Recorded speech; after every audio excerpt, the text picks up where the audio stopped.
Hi, this is Kendra from Pencil and Pigment, and today I'm going to be talking about my August drawing challenge. Now I'm in a old lectern. This is an A4. I'll throw up the size. It's about a little bit bigger than a standard size sheet of US paper. Every country has their own standard size. And this is discontinued. This color was discontinued in 2021. This is the 180 GSM, and now they're doing the 150. They're all great sketchbooks. I'm just going through and using up all my old products and things that I have. So by the end of this year, from doing back-to-back drawing challenges, I won't have any sketchbooks left. How crazy is that? So it's August, and for the first time ever, I am doing the drawing challenge called Dogist, which you draw a dog every single day.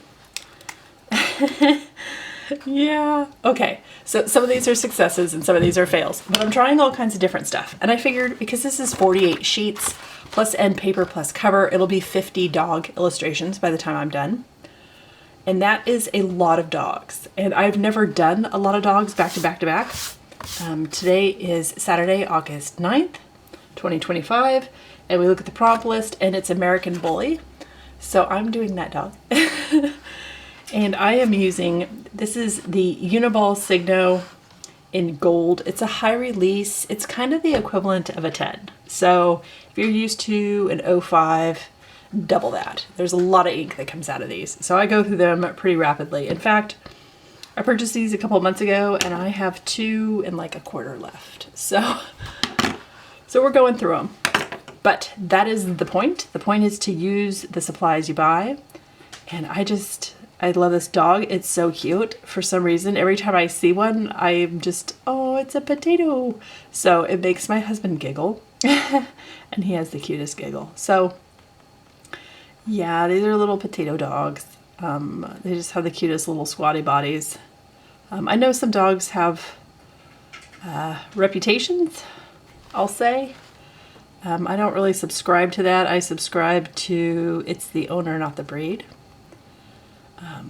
So please, if you're going to have a dog responsibly.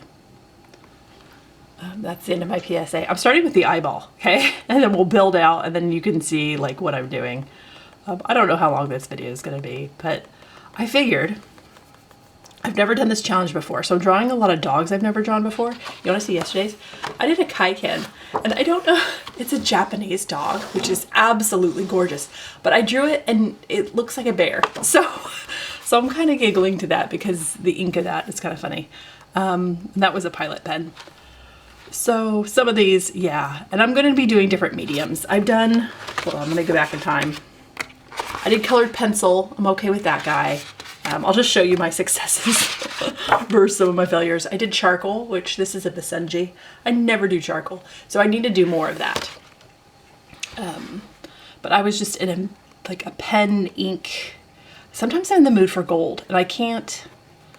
This is the only thing that will like satisfy that need. So we're just gonna lean into it, and we're just gonna keep going. Yeah, so 50 dogs, which I've never done this many dogs. And originally, and this was my brain, I was like, well, you know what I'll do? I'll do a dog every day in August like I'm supposed to, but I'll skip every third page, and every third page I'll go back to in September and I'll draw a cat. That way when you look through the sketchbook, it's 2 dogs, a cat, 2 dogs, a cat, and that could be the curation of the sketchbook. And then I was like, you know what, that's a cop-out. That's such a cop-out because doing 50 dogs makes me nervous. And I'm never really super nervous anymore when I do drawing challenges because I've done so many for years and years and years. I think I did a couple years in a row of just nonstop drawing challenges. And I was like, what is it about doing 50 dogs that has me so nervous? And the whole thing is I've never done it like that. I'll do a dog maybe a couple days in a row, and then I move on to another animal. So doing dogs, I just associate with animals in general. And that association, like I want to do a rhino and I want to do an octopus. Like I want to do some of my personal favorite animals. And that's kind of what I think of when I think of drawing dogs, is incorporating just animals in general. And so I'm really hoping with this challenge that it's the right amount of whelm. I'm not overwhelmed. I'm not underwhelmed.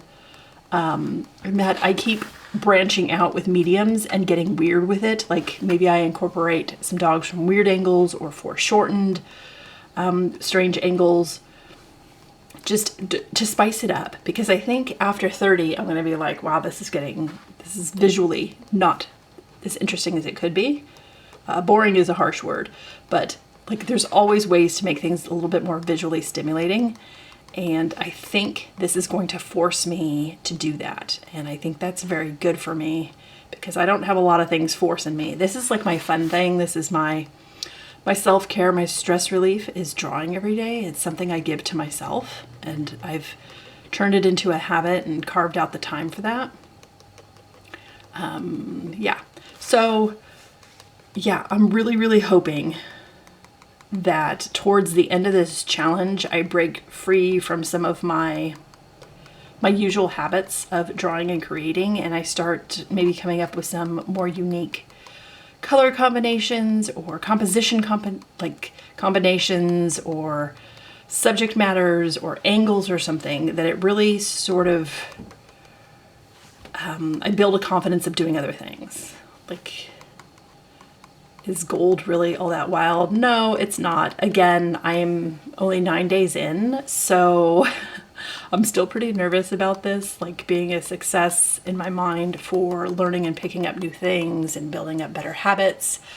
So I'm just really hoping that by like day 35, I'm like, you know what we should be doing? Oh, I'm doing it wrong. And then I incorporate some weird, and the weird is where the wonderful comes in. And that's what gives me extra ideas and extra motivation for another drawing challenge later on, you know, next year or in a couple months, like however that starts to take shape. So I hope to get multiple things out of this. Just the joy of drawing and creating every day, which, yes, sign me up.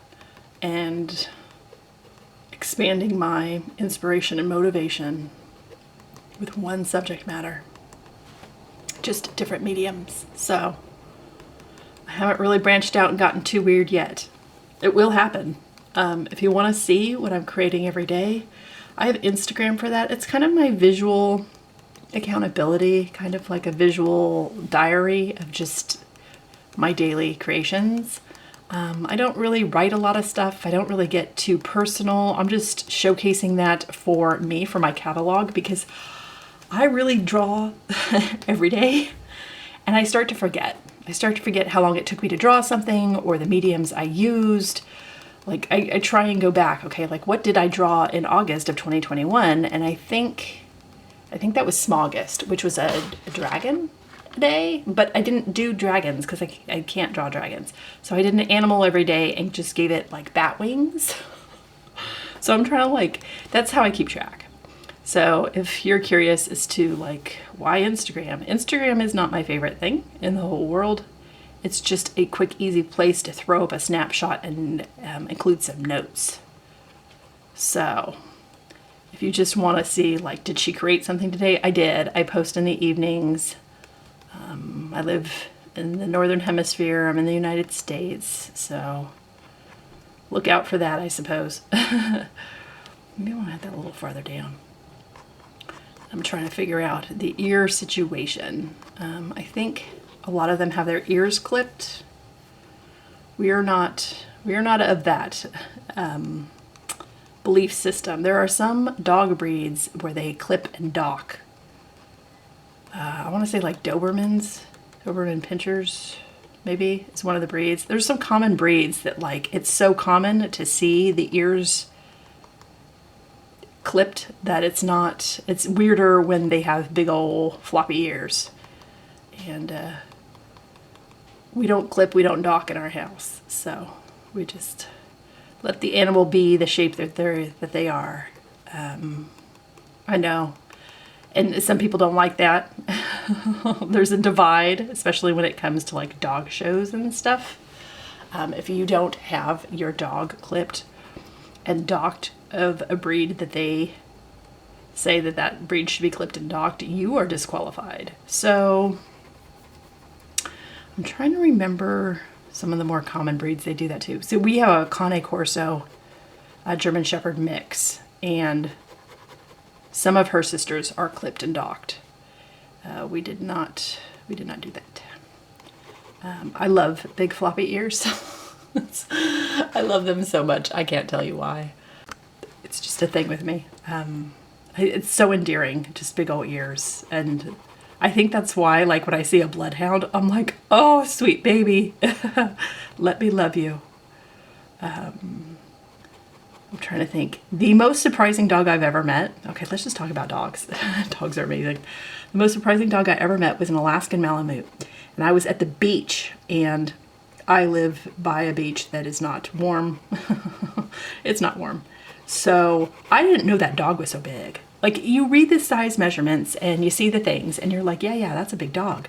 But then you see one in person and you're like, holy cannoli, you're a beast in the best way. And the dog came up and immediately put its head in my lap, and it was the greatest ever. The head was so huge and so fluffy. I felt like that little girl from the Minions movie. It's so fluffy, I'm gonna die. Like, the lady was just, she was just laughing. She was like, my dog never does this to people. And I'm like, I love your dog. And your dog just knew I would love him. So yes, any dog can come up to me and put their head in my lap, and I will rub your ears and I will give you scratches. Oh my gosh. Yeah, just a big old fluff ball. Our dog has the Mastiff build, so she has a really huge rib cage. She's 110 pounds. I'm so used to her that I forget that she looks big. Like, I try and be real cognizant of that. And we have off-leash beaches, so that's not a common thing everywhere in the world. But we have those. We still have like a couple drive-on beaches if you want to drive on the beach. It's just a really unique environment where we live. So there's a lot of dogs. Like, there's more dogs than people, I think, in our community. There's just so many. And it's such great weather for dogs that typically get too warm in other areas. So a lot of people have large dogs. We're real careful just because a large black dog, like, there's so much stigma attached to that. And we realize that people are, like, she looks like a lot. And she loves people. People are her favorite. And she loves cats and she loves birds. And she doesn't understand why they don't want to be her friend. She's very sensitive to the rejection. But yeah. So when I'll go somewhere and somebody's like, oh, I'm so sorry, she's so big. And I'm like, nah, your dog's itty bitty and I love him. I'm like, it's okay, I have a Mastiff. I have a big baby at home. I get it. One of my favorite stores that sells art supplies, it's not an art supply store, has a huge dog, but she's not big. So you'll be crouching down looking at things on the bottom shelf, and the dog will come over and flop down and want the belly rubs, and it's amazing. It's an amazing shopping experience. I wish all places had pets and animals in them. I think it just, there's something about the, like, the serotonin in the brain that's released when you pet an animal, and the joy of seeing them happy and just living their best life. Like, I think it's just so good for the shopper, the person. And yeah, one of our favorite comic book stores has the cutest little dog. Actually, I think she is part American Bully, and they dress her up all the time because she loves wearing clothes. And some dogs do. We've never done that with our dog. We give her bat wings for Halloween. I'll try and find a photo. So she's a bat. That's about as much as we do with that. But their dog is constantly in outfits, and she's like Wonder Woman a lot, and it's the cutest little outfit I've ever seen. I don't have any photos. Next time I go in, I'll ask if I can take a photo. I don't know if they would mind or not, but oh man. So cute. Yeah. I'm here for it. We have 2 cats, so it's not a cats or dogs thing in our house. It's yes. Do you like cats or do you like dogs? Yes. No, you have to pick one. You pick one. I can't pick one. That's not how it works. So, yeah, we've had cats my entire life. Had a Brittany Spaniel growing up. He was very high energy. I used to run him for miles. Our dog, she takes 2 one-hour walks a day. So she gets all the exercise. that's not for you. Like, make sure if you go to get a dog, you check out what energy level they are. We're real active and we live by forest hiking locations. So taking her hiking takes 2 minutes. Yeah, let's make sure that your dog is a right fit for you and what you have going on in your life. Because otherwise it's just not fair to the doggo. Anyway, so yeah, 2 hours a day. It feels good. It feels real good to get out and about and do that. And, we take her to the grocery store. So we call in like an order and then just pick it up. It's just much quicker. My husband and I are not big shoppers. There's only 3 things I am willing to purchase and look around for. And those are art supplies, books, and plants. And it's not always in that order. So I make sure I'm very careful when we're looking at plants or books or anything like that. Because otherwise I could go crazy and I won't. I won't do it. Budgets are legitimate. And I try and respect that. So, yeah, but we took her to pick up groceries yesterday. She goes everywhere we go. Like, everywhere we go, we take her. She's such a family dog. And everybody heard we were there. And 5 employees came out to see her and greet her. And I was like, oh my gosh. There's 5 of them, honey. And my husband's just like laughing. He's like, yeah, she has a whole fan club. I'm like, I didn't know it was good. It had gotten this big. I knew a couple employees just really adored her. At our craft store, they get the manager because he wants to come out and greet her. And it's the same with like going to the hardware store and stuff. Managers all love her. I just want to hang out and give her lots of pets. She's a really good height for all the pets. So I'm making sure this is still on camera. Anyway, yeah, 5 employees came out. They were all like, treats, treats. And I was like, oh my gosh, okay, go for it. She's really gentle. She's really, you know, it was the thing with like really large dogs is you have to like do the commands and train them as fast as you can. Because when we got her, I want to say she was a puppy. So she was about 6 months old. I want to say she was like 30 pounds-ish. Which is still a big dog. So you have to teach them sit right away and stay right away because you don't want 30 pounds jumping up on somebody and knocking them over or hurting them or scratching them. The other thing we taught her was gentle. So we can't help that she looks like the cutest thing ever. I'm not biased. She really is adorable. So when people go to give her treats, like you just say gentle and she just sort of gums it with her lips. And you don't feel any teeth or anything. So yeah, it's real important. And she's been in, oh wow. So before the pandemic, I think she had 3 or 4 classes. And then after the pandemic, we did a couple extra ones just for stimulation and just extra reinforcement. And she just loves them so much. She just enjoys training classes. So she's had all the things. Can you see? It's starting to take shape. We have a dog forming. And great thing is this will sparkle in the light because gold. So just this ink. There's nothing quite like this ink, and I don't know what it is. It just lays on thick. It's opaque. That's why I go through so many of these pens. I purchased a gold gouache, Brilliant Gold. It's Holbein. It's nice. But it gets real streaky, especially on smooth paper like this. And you can really start to see that there just isn't the same opacity as this ink. So, I don't know. We all have our favorites, and that comes from practice and, you know, falling in love with all the things. So, I'm just stippling, creating sort of texture. But yeah, doggo stories.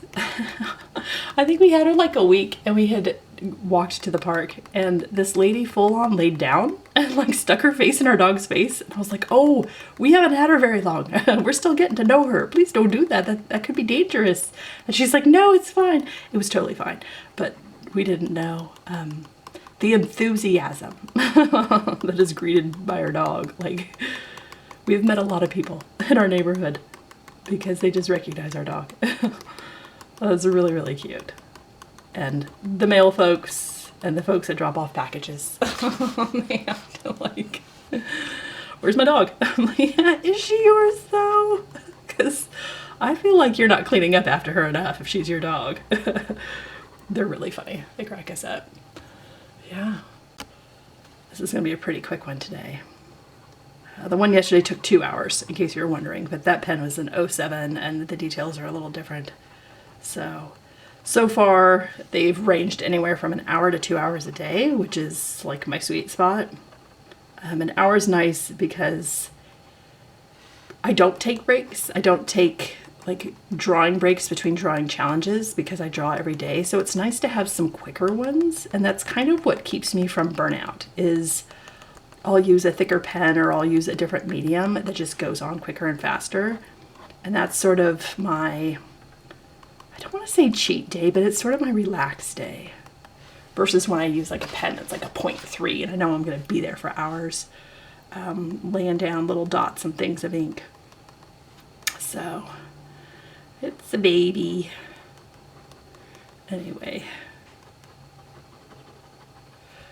it's sort of coming together here. Anyway, so this is what I'm doing for the month of August and partial into September, and I'm trying to figure out like what sketchbooks to do for September once this one's finished. So I'll have to figure something out because I want to do what I did in July is I started July 1st and I ended July 31st for my July challenge. And I typically don't do that. I just kind of let the days fall where the pages end. And so I want to do that again for October, like the 1st through the 31st, and do something maybe a little creepy. I like Maps Draw Halloween. That one's really fun. I've done that one a couple times. And I have fun like trying to figure out how to do Frankenstein or a zombie or something. Like those aren't subject matters I do a lot of. So we need another ear here. We need another ear for the baby. So that's going to be a fun, interesting thing. So I'll have to figure out with the few days left of September what I'm going to do. And that'll be its own fun challenge. So I'm going to let you go. I'm just going to keep doodling and drawing my golden boy here. American bullies are golden. And what I think I'm going to do, because there's only 31 prompts in this drawing challenge, is I'm going to look up their prompt list from last year and incorporate that for the final pages. So I hope you enjoyed this video. I hope you have an absolutely wonderful week, and I will talk to you later. Bye.